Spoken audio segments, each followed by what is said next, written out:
Hai guys, selamat berjumpa kembali di channel novel populer viral yang keren ini. Sebelum mengikuti kelanjutan kisah Dev atau Camping yang semakin seru dan mendebarkan ini, mohon bantuan kalian untuk subscribe, like, komen dan share video-video yang ada di channel ini ya.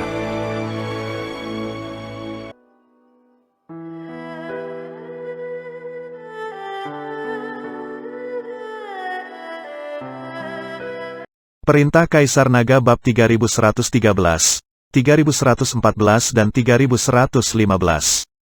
Coba kalian ambil barang-barang yang di tanah itu sebanyak mungkin, hayu lakukan. Setelah Jilianzan selesai berbicara kepada beberapa murid Sekte Feitian, dia maju lebih dulu. Beberapa murid Sekte Feitian juga bergegas, tubuh mereka meledak dengan kekuatan spiritual, dan mereka bertarung bersama melawan roh jahat itu. Ketika Zhou Tai melihat seseorang bergegas keluar untuk membantu, dia merasa sedikit bersyukur di dalam hatinya.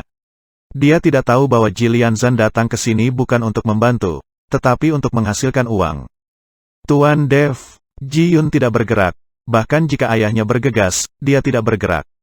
Karena roh jahat ini tidak kuat, mereka tidak akan membahayakan Jilianzan. Selain itu, selama ini Ji Yun bersama Dev, dan dia kurang tertarik pada uang, tidak seperti ayahnya. Dev menatap kosong pada roh-roh jahat itu, dan tiba-tiba mendapat ide di dalam hatinya. Sekarang roh pedang Zhongli sedang terluka dan belum pulih.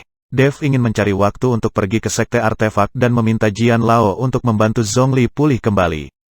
Tapi sekarang sepertinya Dev hanya perlu membunuh dan menyerap roh jahat ini dengan pedang pembunuh naga, dan kemudian tubuh Zhongli perlahan bisa pulih.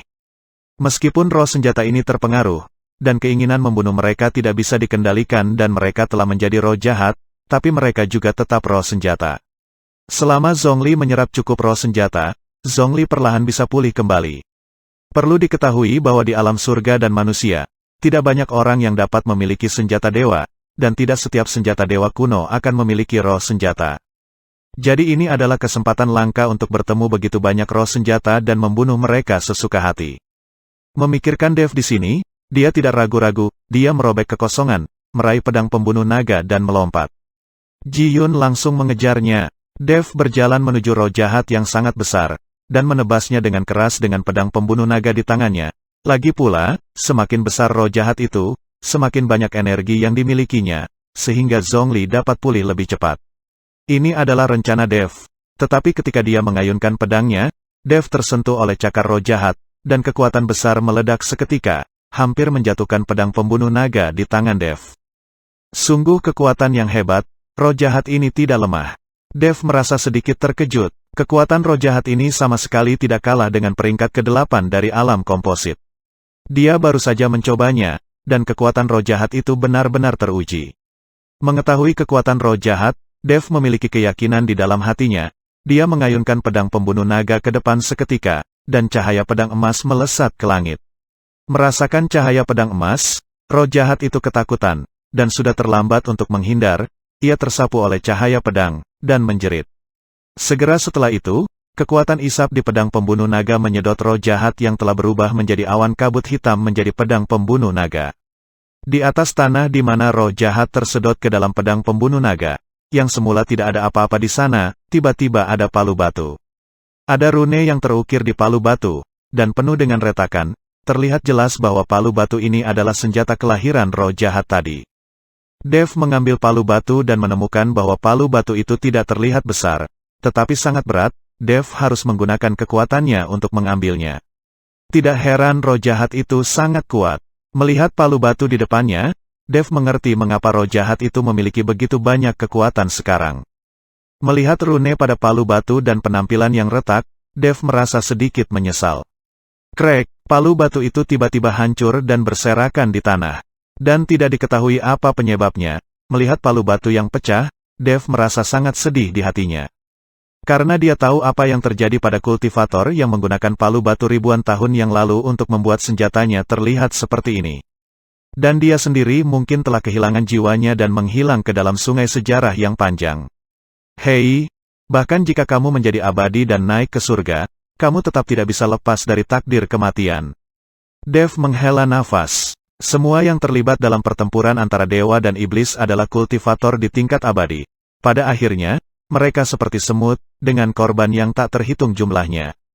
Saat Dev menghela nafas, beberapa roh jahat bergegas mendekat. Dev memegang pedang pembunuh naga di tangannya dan membunuh mereka satu demi satu. Dan senjata kelahiran roh jahat ini semuanya rusak, jadi Dev tidak tertarik pada mereka. Setelah memenggal beberapa roh jahat berturut-turut, Dev merasa bahwa kekuatan roh jahat ini agak rendah. Jadi energinya juga rendah.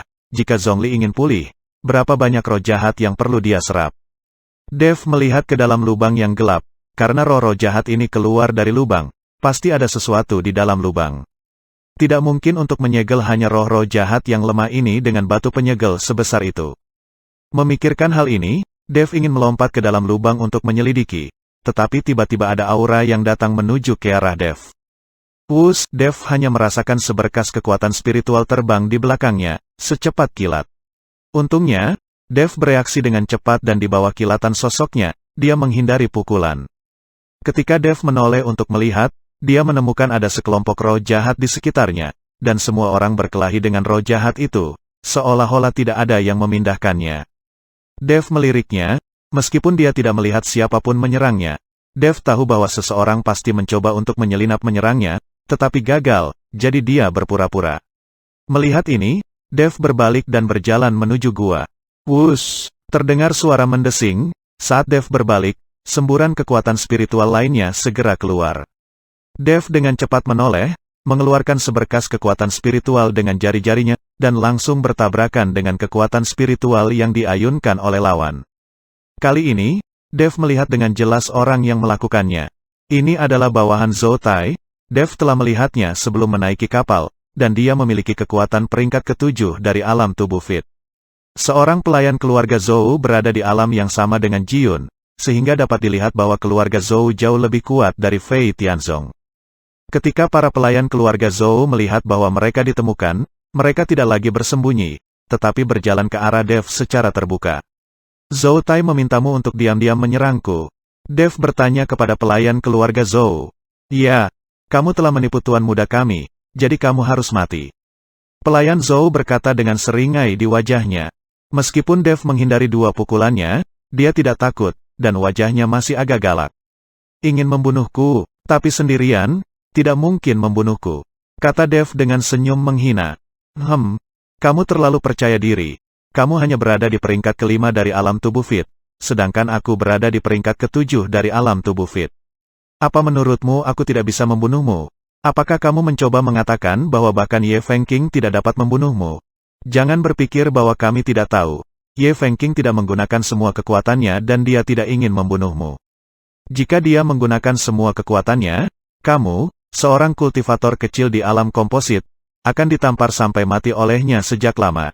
Tapi aku tidak akan ceroboh seperti dia, aku tidak akan pernah memberimu kesempatan untuk hidup. Setelah pelayan keluarga Zhou selesai berbicara, dia tiba-tiba mengeluarkan belati dan bergegas menuju Dev. Melihat kepercayaan diri pihak lain, Dev tidak bisa menahan senyum dan berkata, ketidaktahuan tidak menghargai kehidupan.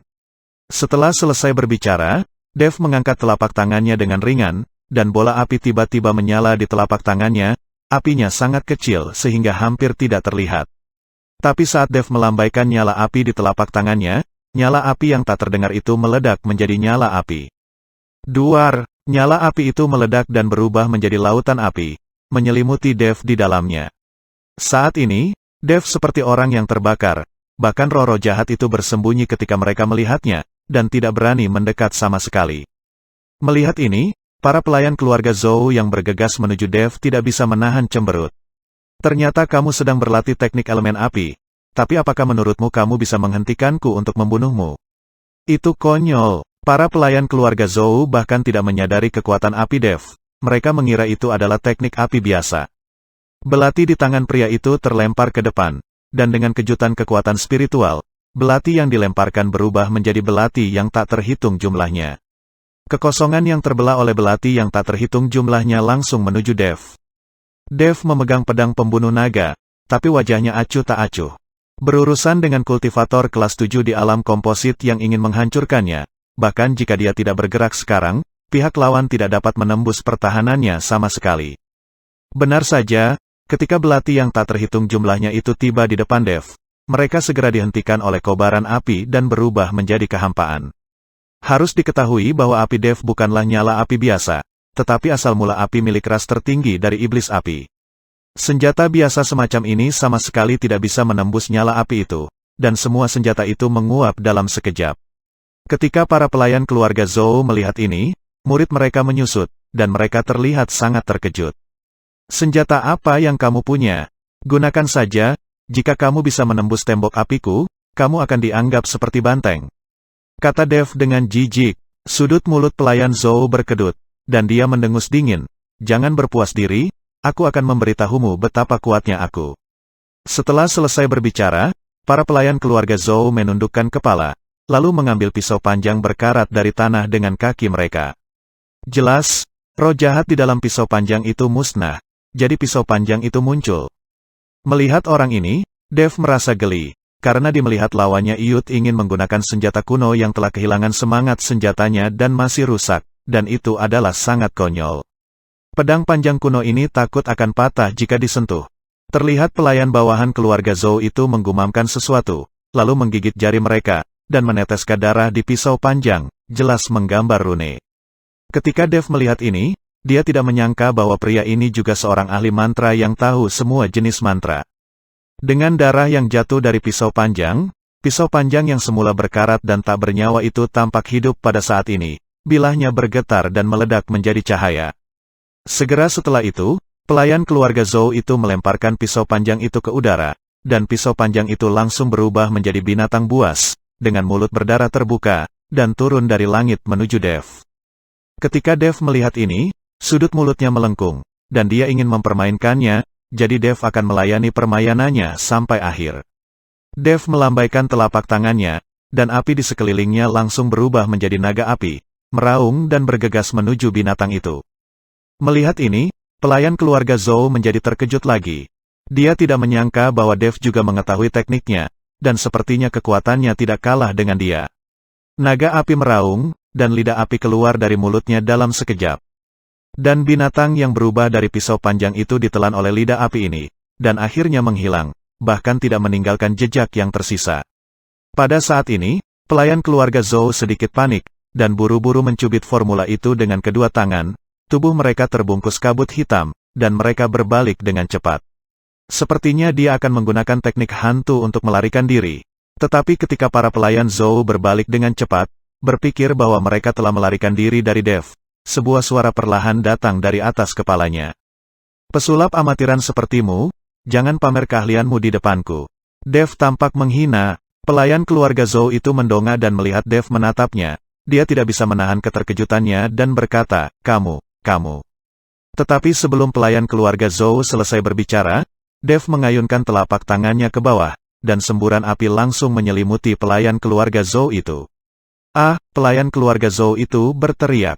Terlihat pelayan keluarga Zhou itu terus mencubit formula ajaib. Semburan air jatuh dari langit dan mendarat di atasnya, mencoba memadamkan api di tubuhnya.